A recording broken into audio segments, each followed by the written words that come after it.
City staff have worked to develop this program, and we continue to add to it and will continue to add to it in order to ensure that these barriers do not prevent seniors from getting their shot. Starting March 29th, the City is piloting transportation options for seniors aged 75 years of age and over by extending service hours for assisted ride services provided by community organizations. We've been working with multiple partners to plan and deliver this program, including Toronto Ride, iRide, Scarborough Ride, Ontario Health Partners, Uber Canada, and the TTC. Toronto's taxi industry is speaking out tonight to say they're ready to help people get their COVID-19 vaccine. The government just has to bring them on board. The Canadian Taxi Association is applauding the $3.7 million included in the provincial budget to provide safe transportation for those who need it. And it's hoping to be included in that plan, as well as the city's vaccine equity transportation plan. So to learn more about this, let's bring in Abdul Mohamoud, CEO of Co-op Cabs, and Sam Moini, the president of the Toronto Taxi Fleet Operators Association. Abdul, I want to start with you. Why is it that taxi companies lately just can't seem to catch a break with the city? I know that's a really good question. For many years and decades, we've always been part of the integral part of the ground transportations, and I think it's just disappointed that we were left out on this important task that we wanted to be part of the solution of ending this pandemic. So we're ready, willing. We have the equipment and the trained workforce to help this city and the public to get to the vaccine locations.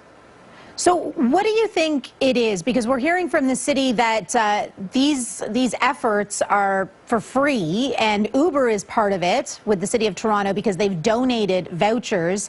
Would cab companies be willing to do that? Well, we understand that there are some kind of funding in place as well, and cab companies are willing to participate if we can be included in the discussion.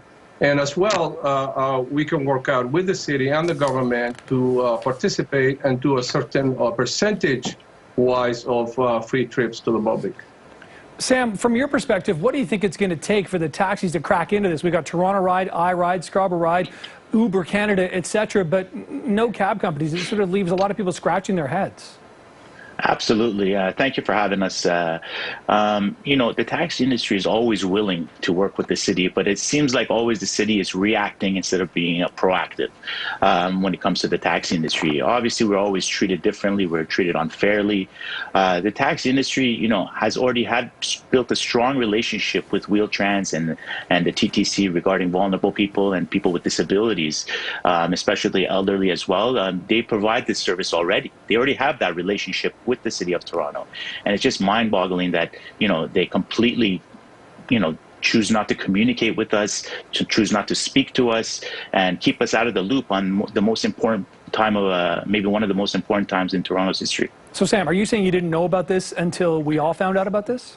Absolutely. And I was actually told that a lot of the city council didn't know about it as well. And it was kind of a shock to us when you hear ground transportation, you think TTC and the next viable option that's properly insured, properly trained drivers, marked vehicles is taxis. And completely we were blindsided by this. And it's just another example of the city completely ignoring the taxi industry and not taking us into consideration whatsoever. Okay, well, I reached out to the mayor in the City of Toronto today. The mayor says there's no conscious desire to leave anybody out. CP24 Tonight received this statement. It reads in part, the mayor has asked city officials who worked on the plan to reach out to these taxi companies who have expressed an interest in partnering with the City of Toronto. We understand they were in touch today. So it seems like there are some conversations today.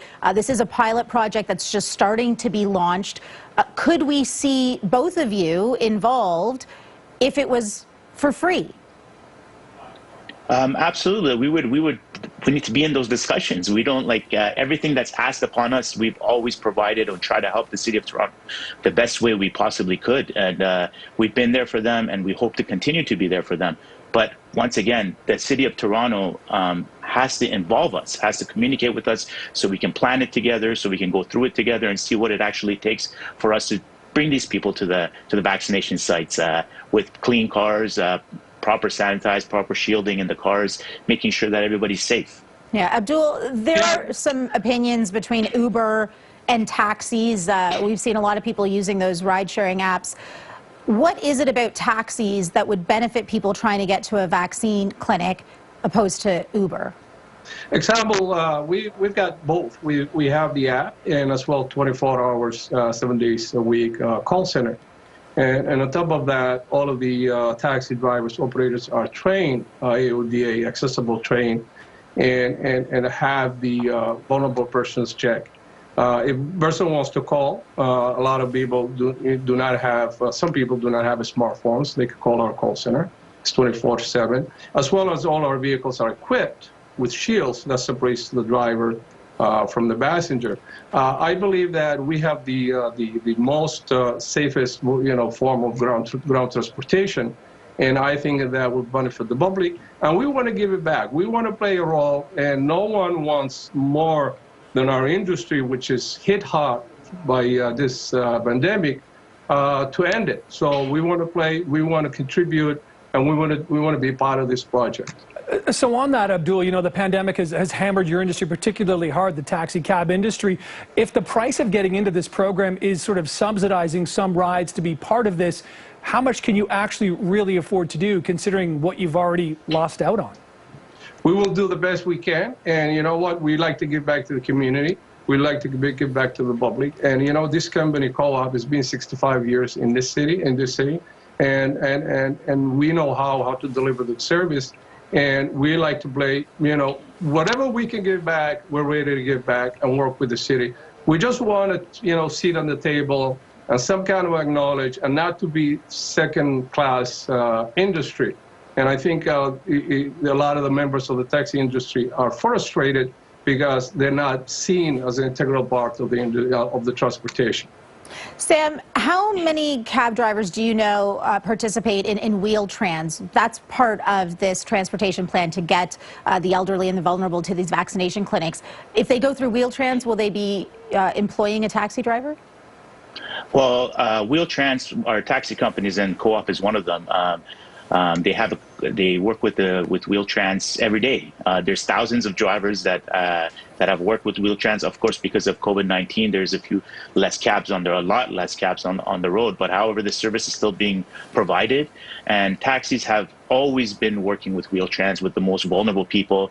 They have the experience, and that's the most important thing. Is the people need the experience of these taxi drivers who have been doing this for years, and they're the most safest option for the most vulnerable people because they are properly trained, they have the security clearances, and also they have the proper vehicles with the proper safety measures when it comes to the shield, when it comes to the camera, when it comes to a marked car. These are the vehicles that should be transferring the most vulnerable people, the most, people are the most precious item in a vehicle. So they should always be taken care of. And the taxis are the #1 option. And Co-op Taxi has been fantastic over the years in providing that service. And we want to see them, the city, just as Abdul said, give us a seat at the table and treat us fairly. And in the past 6-7 years, we've seen how horribly the taxi industry has been treated, how they've been completely,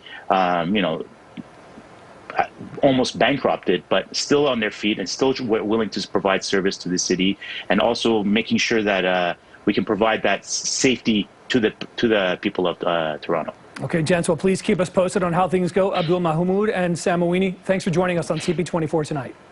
Thank you very much. Thank you.